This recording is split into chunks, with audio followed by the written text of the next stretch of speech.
valence shell pair, valence shell pair, valence shell pair, valence shell electron pair repulsion theory. Valence shell electron pair repulsion theory. ये theory क्या करता है? ये बताता है shapes of the molecules, किसी भी मॉलिक्यूल का शेप कैसे होगा उसको बताता है। यानी बॉन्ड एंगल और शेप, बॉन्ड एंगल कैसे चेंज होता है और shapes of the molecules depend किस चीज़ पर करता है। अगर इस थ्योरी के हिसाब से अगर सब के सब इलेक्ट्रॉन्स क्या हैं? बॉन्ड पेयर हैं, तो शेप क्या होगा? सिमेट्रिकल होगा यानी रेगुलर होगा। मतलब अगर सब के सब जो है वो ये थ्री शेप्स का बताता है, लेकिन ये पैरामेग्नेटिक नेचर ऑफ ऑक्सीजन नहीं बता, इसलिए इसके लिमिटेशंस हैं और ये बॉन्ड एनर्जी को शो नहीं करता। और हम कह सकते हैं इससे जो रेजोनेंस जो मॉलिक्यूल्स हैं उनका शेप इससे जो है वो इसके लिमिटेशंस क्या है? ये जिस मॉलिक्यूल में रेजोनेंस होता है उसके शेप को ये प्रिडिक्ट नहीं कर सकता और पैरामेग्नेटिक नेचर ऑफ ऑक्सीजन को शो नहीं कर सकता। मतलब हम कहते हैं वेस्ट पर शेप्स ऑफ मॉलिक्यूल्स। यहाँ दो चीज़ें हैं, एक है ज्योमेट्री, एक है शेप। इनमें फ़र्क क्या है? ज्योमेट्री क्या होता है? Arrangement of lone pairs and bond pairs around atom. Central atom में लोन पेयर और बॉन्ड पेयर्स कैसे अरेंज है वो होता है ज्योमेट्री। और शेप क्या होता है? It is the arrangement of bond pairs only. तो ज्योमेट्री किस पे डिपेंड करता है? बॉन्ड पेयर और लोन पेयर दोनों की अरेंजमेंट। और शेप क्या है? सिर्फ अरेंजमेंट ऑफ किसका? Bond pair, arrangement of bond pair बताता है। ज्योमेट्री क्या है? Arrangement of bond pair. अब ये बताता है कि अगर किसी भी मॉलिक्यूल में सब के सब बॉन्ड पेयर है, लोन पेयर नहीं, उसका शेप क्या होगा? रेगुलर यानी सिमेट्रिकल। जब सब के सब बॉन्ड पेयर हैं तो ज्योमेट्री और शेप सेम होगा, वही ज्योमेट्री होगा वही शेप होगा। क्योंकि ज्योमेट्री क्या है? Arrangement of bond pairs plus lone pair. अगर किसी में सब के सब बॉन्ड पेयर्स हैं तो उसका ज्योमेट्री भी वही है और उसका शेप भी, क्योंकि शेप सिर्फ बॉन्ड पेयर्स हैं। अगर उसमें सिर्फ बॉन्ड पेयर्स, इसमें सिर्फ बॉन्ड पेयर्स है तो वही ज्योमेट्री होगा वही इसका शेप भी होगा। लेकिन अगर उसमें बॉन्ड पेयर्स भी हैं प्लस लोन पेयर है तो उसका ज्योमेट्री अलग होगा, उसका शेप अलग होगा। क्योंकि शेप क्या है? सिर्फ बॉन्ड पेयर्स पे डिपेंड करता है और ज्योमेट्री दोनों की अरेंजमेंट को कहते हैं। तो अगर if any molecule have only bond pairs, its geometry is its shape, वही ज्योमेट्री वही shape. If the molecule has bond pair as well as lone pair तो इसका ज्योमेट्री अलग होगा, शेप अलग होगा। ज्योमेट्री को डिफाइन कौन करता है? हाइब्रिडाइजेशन। और शेप को कौन गवर्न करता है? वेस्पर। और ये कहता है कि जब लोन पेयर होगा तो इनमें रिपल्शन होगा। उसने कहा कि बॉन्ड पेयर और बॉन्ड पेयर, क्योंकि बॉन्ड पेयर में भी इलेक्ट्रॉन्स हैं उनमें रिपल्शन होगा, लोन पेयर भी इलेक्ट्रॉन्स है उनमें भी रिपल्शन होगा। तो यहाँ पे रिपल्शन जो है वो तीन टाइप्स के होंगे। लोन पेयर के बीच में repulsion, lone pair bond pair के बीच में रिपल्शन, बॉन्ड पेयर। उसने कहा कि जो लोन पेयर है वो फ्री है तो उनकी रिपल्शन क्या होगी? ज़्यादा होगी। तो लोन पेयर रिपल्शन क्या होगा? सबसे ज़्यादा होगा। लोन पेयर और बॉन्ड पेयर रिपल्शन क्या होगा? कम होगा। बॉन्ड पेयर क्या होगा? बहुत कम होगा। इलेक्ट्रॉन्स पहले से ही बॉन्डेड है, बंद हैं, तो उनमें रिपल्शन कम होता है।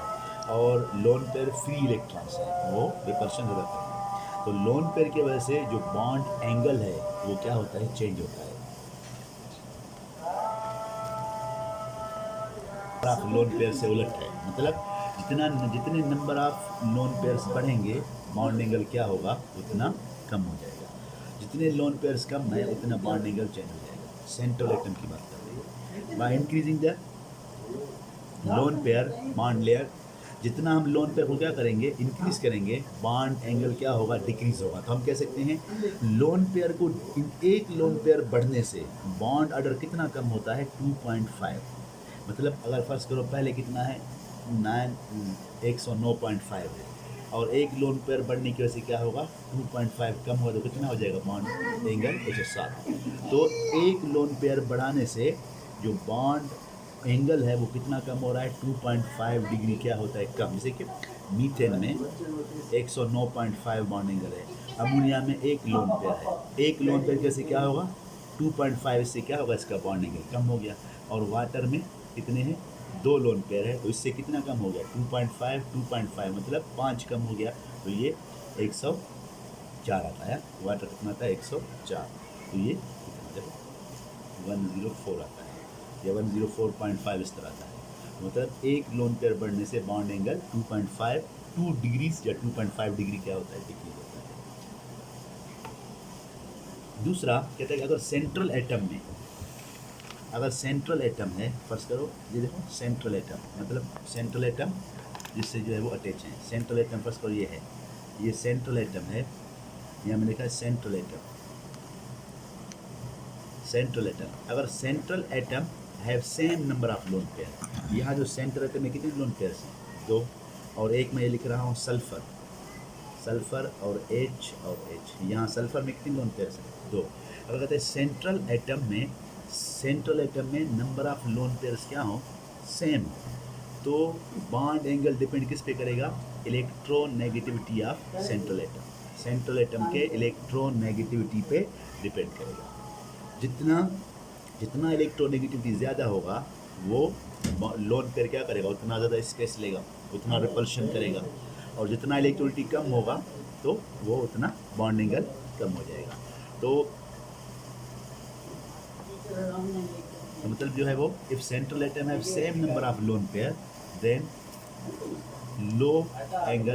Bond angle depends upon electronegativity of the atom के सेंट्रल एटम के इलेक्ट्रोनेगेटिविटी पे डिपेंड करेगा। जैसे कि यहाँ देखो ऑक्सीजन की इलेक्ट्रोनिटी क्या है ज़्यादा है और इसकी सल्फर की क्या है कम, तो यहाँ जो है वो यहाँ क्या होगा, कब कहेंगे इसकी बॉन्ड एंगल क्या होगी, इसकी जो बॉन्ड एंगल ज़्यादा होगी 104 है, इसकी क्या होगी कम, क्योंकि इसकी कम मतलब यहाँ जो लोन पेयर में रिपल्शन कम हो रहा है, कम होने की वजह से इसकी बॉन्ड एंगल जो है वो कम है, यहाँ जो है वो ज़्यादा है क्योंकि रिपल्शन ज़्यादा हो रहा है। दूसरा कंडीशन है अगर सेंट्रल एटम सेम है,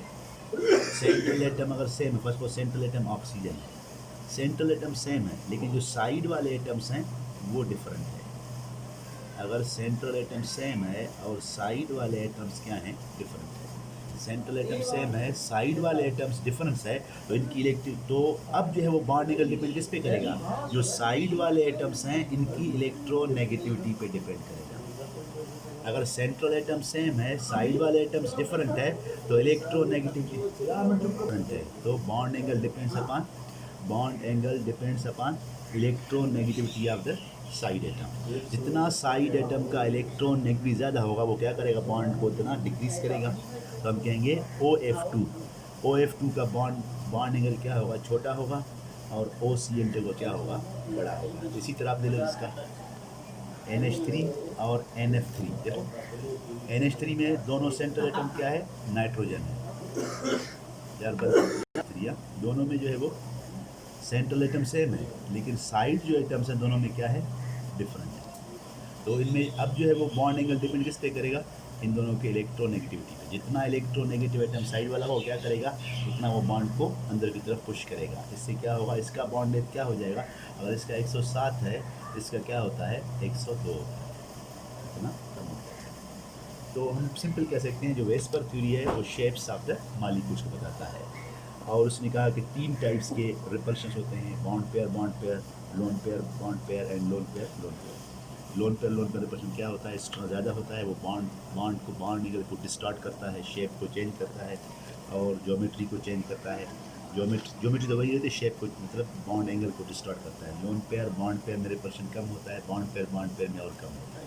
तो ये था वेस्पर। अब हम हाइब्रिडाइजेशन क्या बताता है, geometry.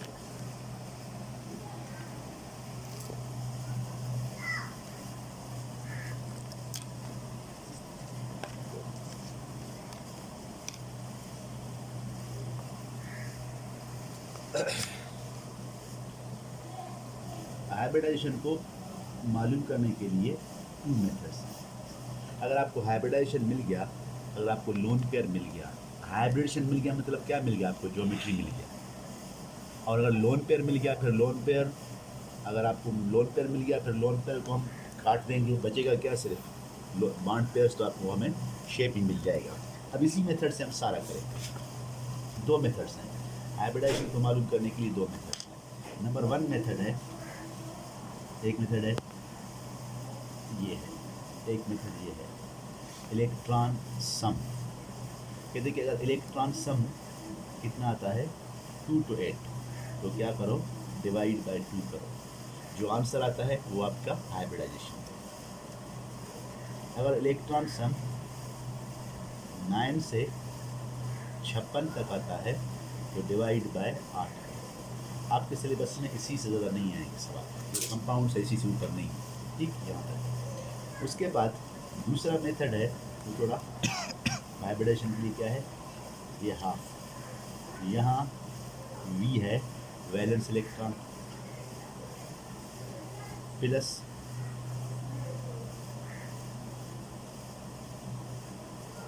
Monovalent atoms. Mono atom कौन से होते हैं, हाइड्रोजन, Cl मतलब हाइड्रोजन है, हैलोजन, ये monovalent, plus charge on anion minus charge on cation. इस थ्रू भी हम कर सकते हैं। दो में जिसको आप फॉलो करो, इससे आपको हाइब्रिडेशन मिल जाएगा। अब मैं इससे करूँ, ऐसे करूँ, मैं एक मॉलिक्यूल ले रहा हूँ, फर्स्ट करूँ ये ले रहा हूँ, मैं कौन सा ले रहा हूँ, मैं ले रहा हूँ ये मीथेन। मीथेन में हाइब्रिडेशन क्या है, मैं इसको इस मेथड से भी करता हूँ, इस मेथड से भी करता हूँ। अब देखो कार्बन के वैलेंस शेल में कितने इलेक्ट्रॉन्स हैं, 4, और हाइड्रोजन के वैलेंस शेल में क्या है, 1 है। कितने हाइड्रोजन है, 4, तो 4 4 क्या हो गया, 8। पहले इस मेथड से करूँगा, तो दोनों एटम्स का इलेक्ट्रॉन सम क्या है, 8 है। तो इस 8 को मैं डिवाइड किससे करूँगा, 2 से, तो मेरा क्या आएगा आंसर, 4 to Z। आंसर क्या आएगा, 4। 4 का मतलब क्या है, 4 ऑर्बिटल्स हैं, मतलब एक S 3। एक ये मेथड। दूसरा मेथड इसी से करना है इसको, 1/2 का वैलेंस इलेक्ट्रॉन। कितने वैलेंस इलेक्ट्रॉन है कार्बन में, 1/2। कितने वैलेंस इलेक्ट्रॉन है कार्बन में, 4। मोनोवैलेंट एटम कितने हैं, 4। और क्या मीथेन पे कोई नेगेटिव चार्ज है, नहीं। पॉजिटिव चार्ज है, नहीं, कुछ भी नहीं है। तो 4 4 8, तो आंसर क्या आएगा ये, तो 2 2 ज़ा 2 1 ज़ा 2, 4 2 ज़ा 8। तो यहाँ भी आंसर क्या आ गया, 4। क्या आता है, sp3। तो ये sp3 हाइब्रिडाइजेशन है, this is called sp3 hybridisation. तो ये हमारा sp3 इस तरह का हाइब्रिडाइजेशन। अब मैं इस 2-3 सवाल इसी मेथड, दोनों मेथड से करता जाऊँगा, आप देखते जाए। अब मैं इसका निकालता हूँ, इसका मैं निकाल रहा हूँ अमोनिया का, मैं निकाल रहा हूँ वाटर का, मैं निकाल रहा हूँ HCl का, इन तीनों का निकालता हूँ, ठीक। इन तीनों का इस मेथड से निकालता हूँ, इस मेथड से, पहले इस मेथड से, फर्स्ट मेथड से निकालता हूँ। नाइट्रोजन में कितने इलेक्ट्रॉन्स हैं, लास्ट 5, और वैलेंस 5 है नाइट्रोजन, और हाइड्रोजन में क्या है, 1 है। कितने हाइड्रोजन है, 3 है, तो 3 कितने होगा, 8। अब 8 को मैं किससे डिवाइड करूँगा, 2, तो आंसर मेरा क्या आएगा, 4। 4 का मतलब क्या है, sp3। इसी तरह वाटर है, वाटर में 2 हाइड्रोजन है, दोनों वैलेंस इलेक्ट्रॉन कितने हैं, 2 हैं, और ऑक्सीजन में 6 है, तो 2 + 6 कितना होगा, 8। अब 2 से 8 तक कितने डिवाइड करूँगा, 2 से, तो आंसर मेरा क्या आएगा, 4। 4 मतलब क्या है, 1 S 3 sp3। उसके बाद HCl में आ जाओ, इसमें 1 है हाइड्रोजन, इसमें वैलेंस इलेक्ट्रॉन 1 है, और Cl में कितने हैं, 7। 7 और 1 कितने टोटल है, सम 8 बनता है। 8 को मैं किससे डिवाइड करूँगा, 2 से, तो 4 मतलब sp3।